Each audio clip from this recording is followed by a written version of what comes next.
Howdy folks, it's Dad and James from Terry Family Adventures, and today we're having red stuff. Howdy folks, it's Dad and James, Terry Family Adventures, and today we're drinking the red stuff, and we're doing an oil change in our Grand Cherokee. Show you how it's done. Family Adventures.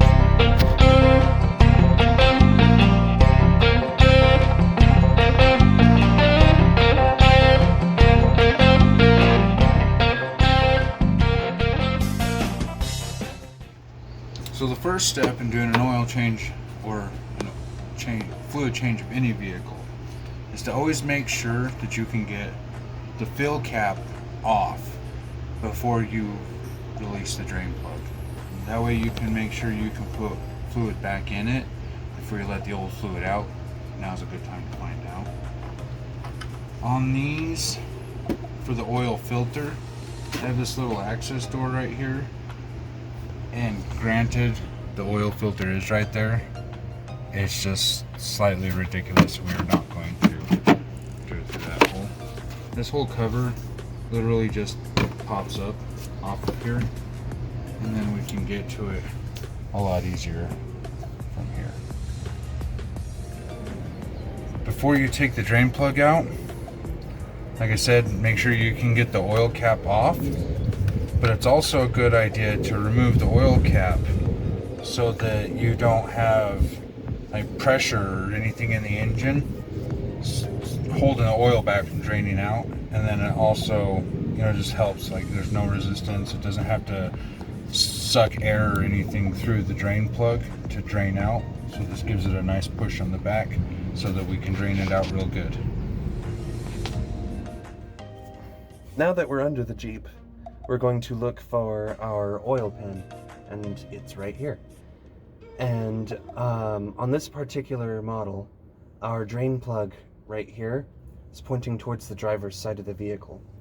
And so when we're emptying the oil, we have to keep in mind that it's going to come out of there fast. At least at first. And so we want to position our oil pan here so that it catches all of that as it sprays out. And safety first, you want to wear your gloves. Because when hot oil splashes onto your hand, at least you'll have something to take off.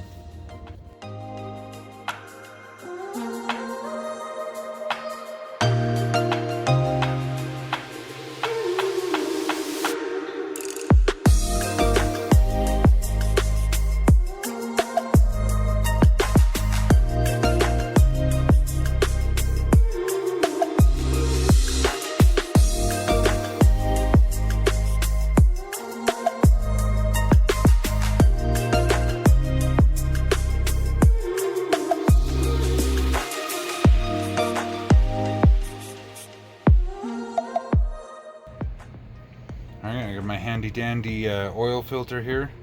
Tells me that all I have to do is screw it off, pull it out, push a new one on, lube up the new O-ring, and twist it back on.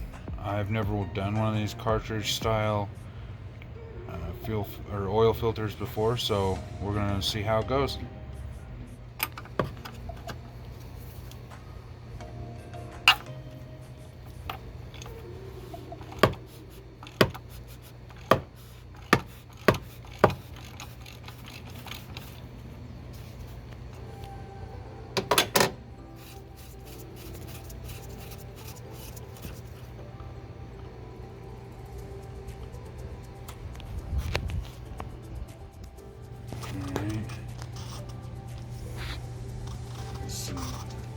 Service data says this thing just pulls out. Look at that. That's pretty easy. We're just going to set that in the oil there. And I believe this is the O-ring replacer. This little screwdriver here. Quick screwing around.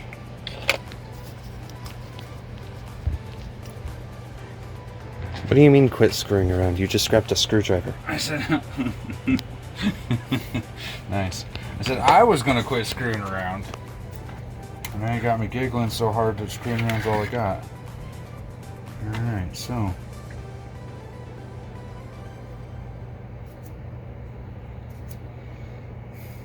just pushes into place. Click. Put a new ring on. Oh, we're supposed to lube the ring. Oh, let's use some old oil. I'm just gonna dunk that puppy in there. There we go.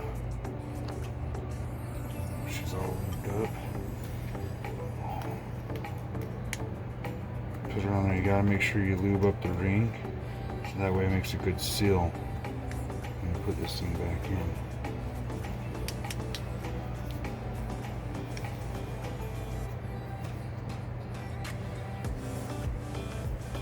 Alright, and it has a nice little groove that it fits in.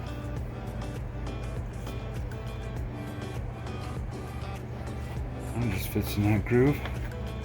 And we'll just screw her back in.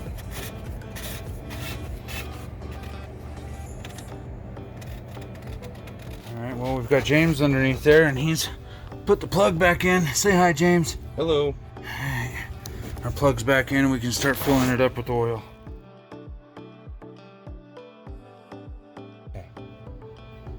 Alright, so we got that thing plugged in there, we got the new ring on, we put it in here, and it says right on the cap right here, 25 Newton meters. That can't be right. That's probably why, like, there's a national back order on this housing where this all plugs in. And it's probably from people doing the 25 Newton meters. That's got to be wrong. I think it's 2.5 Newton meters, and so that's what I put it to, and it's snug. I doubt it leaks. It's tight. It's almost like there was a typo. Yeah, like they forgot the decimal point or something. But so we're gonna leave that at that, and then we're gonna go ahead and we're going to pour in our oil. This thing holds 6 quarts. This is a 5-quart jug, so we're gonna pour 5 quarts in, and then we'll check the oil level. It's got a nice golden color to it. Looks oddly pretty.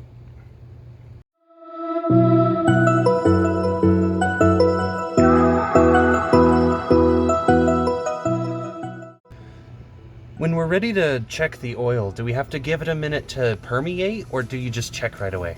We need to give it a minute to all go down into the pan so we get an accurate reading. So at this point, we're going to check our engine oil and see if we need to add that last quart. I'm going to pull it out, and I'm wearing rubber gloves. Normally I'd use just like a paper towel to wipe this thing off, but I'm just going to use these gloves, so I'm going to throw them away in 2 seconds. So, push that buddy in there. Pull it out, splash it everywhere, and it's just barely under the safe mark. So yes, we are going to have to add that last quart. I kind of figured we would, because Jeep calls for 6 quarts.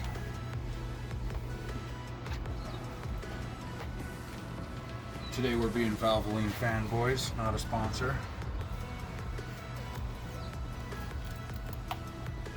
Just like we're also not sponsored by Red Stuff. Yeah, we're not sponsored by anything but my paycheck.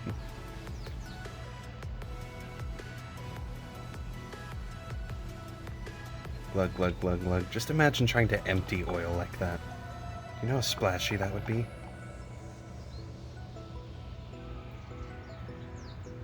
That's why we open the top thing, so that we don't do that into our oil pan.